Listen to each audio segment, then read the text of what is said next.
Designer home എന്ന സ്വപ്നം യാഥാർത്ഥ്യമാക്കുന്നു. സാൻബിൾഡ് designed by concepts. Al Azhar Group of Institutions, Perumbalichira, Thodupuzha. Change ആകണമെങ്കിൽ മൈജി തന്നെ പോണം. ലേറ്റസ്റ്റ് ബ്രാൻഡ് മൊബൈലുകളും ബെസ്റ്റ് ആക്സസറീസ്, ഒറിജിനൽ ബ്രാൻഡുകളുടെ wide range. MyG future. Change ആകൂ, വേറൊരു റേഞ്ച് ആകൂ.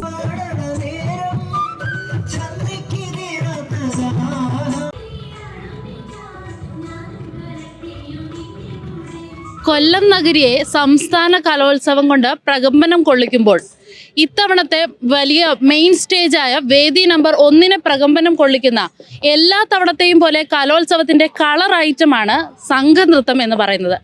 ഈ കാണുന്ന സംഘനൃത്തം ടീമിന് എന്തൊക്കെയോ പ്രത്യേകതകളുണ്ട്. എന്താണെന്ന് നമുക്ക് ഇവരോട് തന്നെ ചോദിക്കാം. ഈ 62ാമത് സംസ്ഥാന കലോത്സവത്തിൽ ഇവിടെ ഈ വേദിയിൽ വന്ന് നിൽക്കുമ്പോൾ ഇവരുടെ ഈ ഒരു പ്രത്യേകതരം ഡാൻസിന് നിങ്ങൾ എന്താണ് അതിൻ്റെ ഒരു പ്രത്യേകതയായിട്ട് കാണുന്നത്?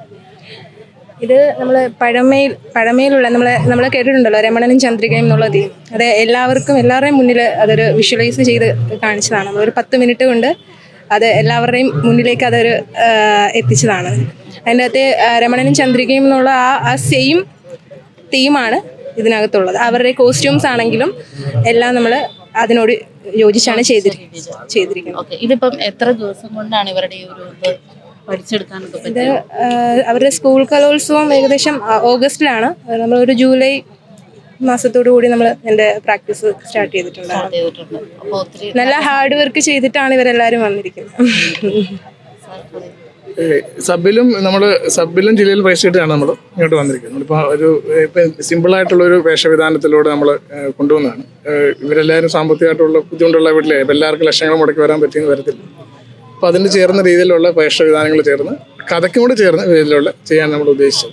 അതുകൊണ്ട് പിള്ളേർ ഇഷ്ടപ്രകാരം നമ്മൾ ചെയ്ത ഇതിലിപ്പോ ഈ യൂസ് ചെയ്യുന്ന പ്രോപ്പർട്ടീസ് ഒക്കെ എന്തൊക്കെയാണ്? ഈ പാൽപാത്രം നമ്മൾ ഓടക്കുഴല്, പിന്നെ പ്ലാവില, ഇതൊക്കെ ആ കഥയ്ക്ക് നോവലിൽ എന്തൊക്കെ ഉള്ളതെന്ന് വെച്ചാൽ അതനുസരിച്ചാണ് ചെയ്തിരിക്കുന്നത്. ഈ ഒരു ഐഡിയ ശരിക്കും പറഞ്ഞു കഴിഞ്ഞാൽ ഇത് സ്കൂൾ കലോത്സവത്തിന് വേണ്ടി പിള്ളേർ തന്നെ ആദ്യം അതായത് നമ്മളുടെ വീട്ടിൽ അക്കാദമിയിൽ പഠിക്കുന്ന കുഞ്ഞുങ്ങൾ തന്നെയാണ് ഇവർ ഇത്രയും. അപ്പം അവരായിട്ട് തന്നെ സെലക്ട് ചെയ്തുകൊണ്ട് വന്നതാ. പിന്നെ നമ്മളതിനെ എടുത്തു. അവരാണ് ആദ്യം കൊണ്ടുവന്നത്. അവർക്ക് കലോത്സവത്തിന് നമ്മൾ ഹെൽപ്പ് ചെയ്തവരെ കൊടുത്തതാണ്. ഈ ഒരു പെർഫോമൻസ് ഒക്കെ കഴിഞ്ഞപ്പോൾ എന്ത് തോന്നുന്നു? എന്താണ് എക്സ്പെക്ടേഷൻസ്? എന്താണ്? ഇവരെല്ലാം പ്ലസ് ടുക്കാരാ. എല്ലാവർക്കും ലാസ്റ്റ് ചാൻസ് അവർക്ക് ആ ഒരു ലാസ്റ്റ് ചാൻസിൽ ഇവിടം വരെ എത്താൻ പറ്റിയൊരു വളരെയധികം സന്തോഷം. ഇതിനകത്ത് ആദ്യമായിട്ട് വരുന്ന കുട്ടികളാണ്. ശരിക്കും കലോത്സവത്തിന് ആദ്യമായിട്ട് പങ്കെടുത്ത് അവർക്ക് സ്റ്റേറ്റിൽ വരെ എത്താൻ പറ്റിയത് തന്നെ ഏറ്റവും വലിയ ഭാഗ്യമാണ്. പറ്റി ആധികാരികമായി അവരുടെ നമ്മളോട് കാര്യങ്ങൾ പങ്കുവെച്ചത് ഇവരുടെ അധ്യാപകർ തന്നെയാണ്. ഇവർ തന്നെയാണ് ഇവരെ ഇത്രയും നല്ല രീതിയിൽ ട്രെയിൻ ചെയ്യിപ്പിച്ചെടുത്തത്. കാലവും കോലവും മാറുമ്പോൾ അതിനൊത്ത് കലയിലും മാറ്റങ്ങൾ കൊണ്ടുവരികയായിരുന്നു ഈ ഒരു ടീം. കലോത്സവ നഗരിയിൽ നിന്നും ക്യാമറാമാൻ ഫാസിലിനോടൊപ്പം ടീം മൂവി വേൾഡ് മീഡിയ.